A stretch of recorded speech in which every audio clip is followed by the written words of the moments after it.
When I did turn 18, I would receive full control of my inheritance. The banks weren't exactly cruel to me, but in private it was clear they were just using me to build up their reputation in town. In front of other people they'd fawn over me in a sick, cotton candy fashion that made me uncomfortable. They'd also make Kitty be nice to me in public, which she resented. The banks would also put on a big show whenever social workers came to check up on me. They'd coach me before the lady would come, and tell me to praise how godly and wonderful they were. After the social worker left, they'd go right back to ignoring me and spending my dad's money on crap on the internet or on trips.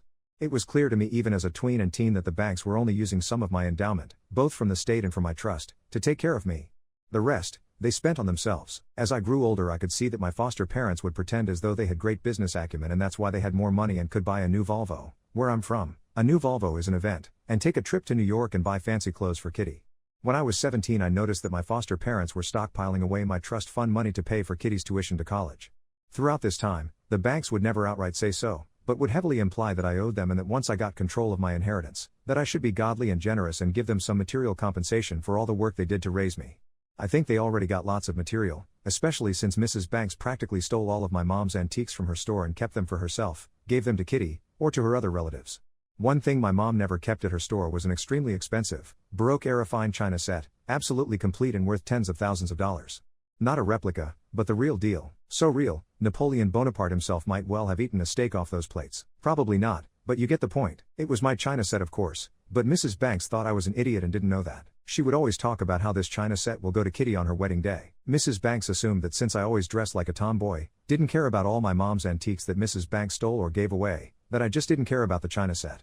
When I was a kid, my mom told me that things were things, and not to obsess over them. So, having the frou-frou china set for myself wasn't an issue. What was an issue was Mrs. Banks acting like it was hers to give away. Wrong, lady. So, once Kitty went off to college, thanks to my biological mom and dad's money, I had to make my own plans. I had always done well in school and had actually gotten a partial scholarship to attend school out of state. The rest, I could easily pay for with my inheritance, which I would very soon have control of. Per usual, Mr. and Mrs. Banks were haranguing me about how I owed them compensation and since I was going to be rich soon I ought to share the wealth. I figured that over the past 7 years they probably stole or misappropriated more than $200,000 of my parents' money, to say nothing of the state money they misused. I think they more than shared the wealth. I never promised anything, I just smiled and kept a tally of every single bank statement, I got them quarterly, that my trust issued over the years. The Banks family never shared them with me of course, but when I asked the actual bank for a rundown, they were more than happy to oblige. I also wrote down every single major purchase my foster parents clearly made over the past 7 years with money that was clearly beyond their means as a housewife and an insurance salesman. Things such as a $40,000 car for cash, a used $20,000 car for cash that they gave to Kitty, trips to Hawaii, New York, cash gifts to the church that made them look super generous at my deceased parents' expense. I kept it all in a nice, 3-ring binder. I already arranged my travel to my new campus. I didn't have much stuff at the Banks' house anyway, and had zero intention of coming back, at least to their home. The Banks knew I was leaving but didn't bother seeing me off, because they assumed I'd come back to give them their due. I waited for our church's yearly antique sale extravaganza, set to begin in 3 days. Per usual, the Banks donated all sorts of random stuff, many of it knickknacks that used to belong to my mom and technically belonged to me. They weren't shy about giving away my stuff and taking credit for it. While Mr. and Mrs. Banks were on one of their shopping sprees with my parents' money and away from their house, I boxed up the china set and brought it to church. I told the rummage sale committee that Mrs. Banks wanted to donate the priceless antiques for sale, all benefits to go to the church.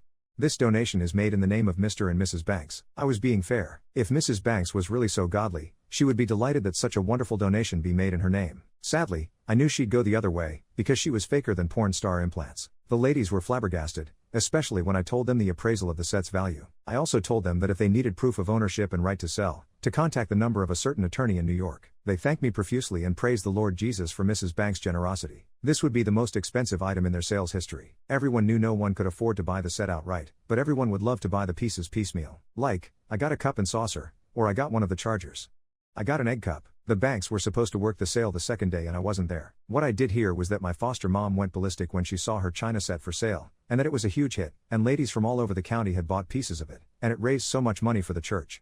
My foster mom threw a tantrum, and said that I had stolen the set from her house. The ladies at the church explained that I had made the donation in her name, and she was getting credit for the donation to the church. My foster mom was practically yanking her hair out, according to what I heard later. She was trying to track down who had bought pieces, and trying to get them back. Of course, she was unsuccessful. What she was successful in was looking like a grade A douchebag. The entire church thought she was selfish and materialistic and acting very ungodly, especially the way she cursed her foster daughter. A week later, my foster parents received a package by registered mail from me and my attorney. It contained my binder where I showed my bank statements and also a list of all their spending extravagances. It also contained a warning from my attorney that should they ever try to contact me again for money, that they will receive a bill and a court date. That was that. 10 years later, I work as a third-grade teacher. I'm married to an accountant, and we have a 3-year-old son and 1-year-old daughter. Kitty ended up working through college, and as we've gotten older, we've reconnected. She apologized for the way she acted when we were kids. We're friends now, and see each other multiple times a year, often just for lunch. She's an elementary school teacher, too, and married to an engineer. She has a 4-year-old daughter. Both of our older kids play together when our families meet. We both have our own wedding china. She has gone to a lot of therapy due to her toxic parents, she tells me. As for her parents, they still live in their small town because they're too broke to move. Their reputation is of being the couple who drove both their children away and stole money from that poor little girl whose parents died, and they tried to steal money from Jesus when they whined about getting their Baroque china back. I hope your Volvo was worth it, a-holes.